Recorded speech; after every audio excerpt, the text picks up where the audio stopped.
గౌరవ ముఖ్యమంత్రి యనుమల రేవంత్ రెడ్డి గారు అదేవిధంగా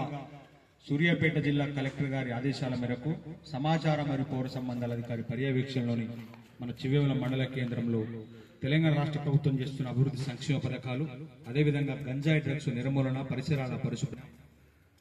రాష్ట్ర ప్రభుత్వం అమలు చేస్తున్నటువంటి అన్ని విషయాలపైన ఈరోజు తెలంగాణ సాంస్కృతిక సారథి పల్లెల లక్ష్మణ్ కళా బృందం చేత అన్ని కార్యక్రమాల అవగాహన కల్పిస్తూ ఇప్పుడు మీ ముందు గంజాయి డ్రగ్స్ నిర్మూలన పైన పల్లెల రామన్న తానే రాసినటువంటి పాట ఇప్పుడు మేము సుట్టబీడు సిగరెట్టు పగదాగొద్దు జుడాబాయి రజాకైని అమరు తినొద్దు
Oh